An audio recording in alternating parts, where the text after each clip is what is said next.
Agreement to sell, sale agreement, sale deed, इन सब चीजों के अंदर हम कई बार काफी कंफ्यूज रहते हैं।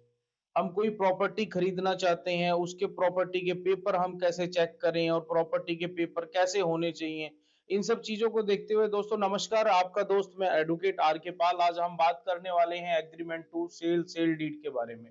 सबसे पहले तो आपके लिए जानना यह जरूरी है कि सेल एग्रीमेंट क्या होता है। एग्रीमेंट टू सेल जहां दोनों पार्टी फ्री कंसर्न से एक एग्रीमेंट करते हैं और उस एग्रीमेंट को करने के बाद उसमें टर्म्स एंड कंडीशन लिखी जाती है। बाद में वो टर्म्स एंड कंडीशन जब एग्जीक्यूट होती है, जब पेमेंट हो जाती है, तब वो सेल डीड के रूप में जो है कन्वर्ट हो जाती है।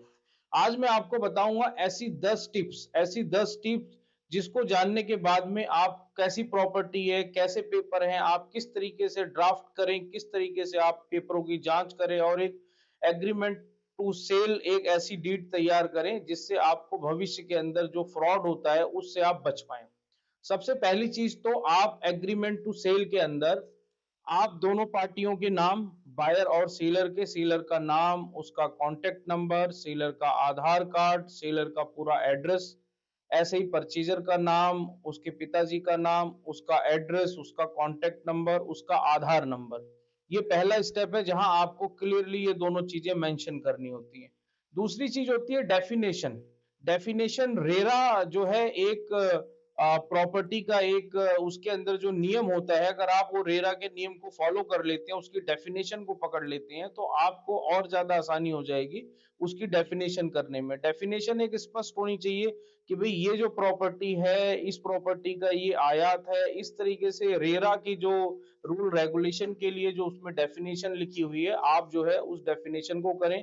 तीसरी है पोजेशन की डिटेल। पोजेशन की डिटेल की मींस क्या है, जो सेलर आपको बेच रहा है वो प्रॉपर्टी क्या उसी के पोजेशन में है, और यदि उसके पोजीशन में है तो उसकी क्लियर डिटेल होनी चाहिए कि भाई ये प्रॉपर्टी सो एंड सो को बिलोंग करती है और ये प्रॉपर्टी के लिए इसके इनके पास पोजीशन है। तीसरी चीज ये है पार्टी की डिटेल।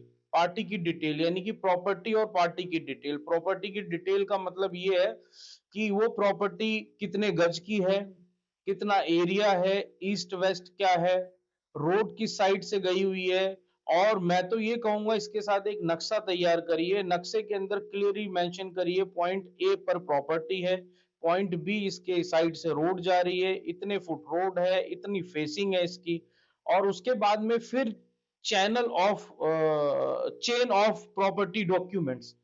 चेन क्या है प्रॉपर्टी, जैसे एग्जांपल के लिए मान लीजिए कि सुरेश नाम का एक व्यक्ति है जो प्रॉपर्टी खरीदना चाहता है, सेलर है सुनील। अब सुनील के पास में ये प्रॉपर्टी आई कहां से, उसके पुराना ऑनर क्या है, तो उसकी एक जो है चेन अगर आपके पास में रहेगी तो आपको मालूम होगा ये प्रॉपर्टी कहां कहां से आपके पास आई हुई है। अगला हम बात करेंगे टाइम लिमिट, उससे पहले टाइम पेमेंट टर्म की। उस एग्रीमेंट के अंदर पेमेंट टर्म आप कैसे रखना चाहते हैं। जैसे एग्जांपल के लिए कोई प्रॉपर्टी आप 50 लाख रुपए की खरीद रहे हैं, उस 50 लाख रुपए में से कितने रुपए आपको डाउन पेमेंट करनी है, और उस डाउन पेमेंट करने जिसको हम बयाना, आम भाषा में बयाना बोलते हैं, और बयाना करने के बाद में 3 महीने या 6 महीने कितने दिनों के बीच में ये प्रॉपर्टी के और पेमेंट जाएगी और प्रॉपर्टी आपके नाम से ट्रांसफर हो जाएगी। और इसमें एक अमाउंट भी रखना चाहिए कि वो प्रॉपर्टी अगर सेलर उतने उस बीच में पेमेंट लेकर ट्रांसफर नहीं करता तो उसके ऊपर क्या पेनल्टी होनी चाहिए, और अगर बायर इस बीच में टाइम के अकॉर्डिंग पेमेंट नहीं कर पाता तो उसकी क्या पेनल्टी होनी चाहिए। उसके बाद में हम बात करेंगे सिग्नेचर की। सिग्नेचर जो है, आप एग्रीमेंट तैयार होता है, कई बार हमने देखा होगा पेज के आखिरी में हम सिग्नेचर कर देते हैं, नहीं। आपका जो फर्स्ट पेज है जहां पर सारी डिटेल है, उसके बाद सेकंड पेज है, उसके बाद थर्ड पेज है, एक साइड बायर के सिग्नेचर और एक साइड सेलर के सिग्नेचर। सिग्नेचर अगर आप लास्ट पेज पे कर लेते हैं तो कई बार क्या होता है, कोई पेज जो है बीच में डाल दिया जाता है या निकाल दिया जाता है, उससे ये जानना बड़ा मुश्किल हो जाता है कि एग्रीमेंट के अनुसार आपका ठीक हुआ है या नहीं ठीक हुआ है। तो हर पेज पर सिग्नेचर जरूरी है। अगली चीज है सिग्नेचर के बाद में रजिस्ट्रेशन। रजिस्ट्रेशन क्या है, जैसे कोई प्रॉपर्टी आप करते हैं तो कई बार प्रॉपर्टी रजिस्टर्ड करा लेते हैं, कुछ प्रॉपर्टी नोटराइज करा लेते हैं, पर मेरा ये मानना है प्रॉपर्टी को आप रजिस्टर्ड कराइए और जो कि पूरी तरीके से वैध रहती है। और दूसरा ऑप्शन ये है, कई प्रॉपर्टियों के अंदर नोटराइज भी कराते हैं। नोटराइज के अंदर एक चीज का ध्यान रखिए, नोटराइज के अंदर आप जहां से भी नोटरी करा रहे हैं उस नोटरी वाले को बोलना कि भाई जो बायर हैं सेलर हैं उनके फोटोग्राफ्स लगे हों और इसके अंदर दो विटनेस, और दो विटनेस के भी सिग्नेचर हों, उनके फोटोग्राफ्स हों, उनके आधार कार्ड हों, जिससे कल को ये कोई ना कह सके कि भाई ये वाली प्रॉपर्टी तो जो है मेरी प्रॉपर्टी है। कम से कम ये सारी चीजें टिप्स लेने के बाद में इन इन सब चीजों को स्टेप बाय स्टेप जैसे मैंने बताया हुआ है, अगर आप इस तरीके से करते हैं तो सेल टू एग्रीमेंट एक ऐसा एग्रीमेंट आपका तैयार होगा और वो सेल डीड में ऐसा कन्वर्ट करोगे आपको, जिससे इन परेशानियों से जो धोखाधड़ी आजकल हो रही है उनसे बच सकते हो।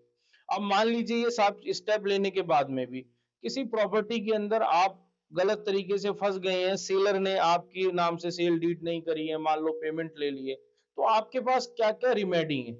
एक तो सिविल रिमेडी के अंदर भी आप जा सकते हैं, इस कॉन्टेक्ट के through special relief act, specific relief act के अंदर आप जो है सेक्शन 38 है उसका, उसके अंदर जाकर आप जो है एक ये सूट फाइल कर सकते हैं। दूसरा, आप क्रिमिनल रिमेडी में भी जा सकते हैं। क्रिमिनल रिमेडी कैसे, आप पुलिस स्टेशन में जाइए, पुलिस स्टेशन में बताइए कि भाई मैंने ये सो एंड सो पेमेंट इस व्यक्ति को दे दी है और हमारे एग्रीमेंट के तहत जो है इन्होंने मेरे को प्रॉपर्टी नहीं दी है और ना मेरे नाम से ट्रांसफर हुई है। तो पुलिस में कंप्लेंट देने के बाद में उनके खिलाफ चीटिंग का केस भी दर्ज हो सकता है और आपको ये दोनों रिमेडी के साथ में जो है आपको अच्छी चीजें रहेंगी कि आप ऐसे चक्करों में फंसेंगे नहीं। और आगे भविष्य में ऐसी जानकारी वाली वीडियो दोस्तों और लाता रहूंगा, जिससे आपकी लीगल जानकारी और ज्यादा बढ़े। चैनल को सब्सक्राइब कीजिए, वीडियो को लाइक कीजिए और बेल आइकन जरूर दबाइए। धन्यवाद।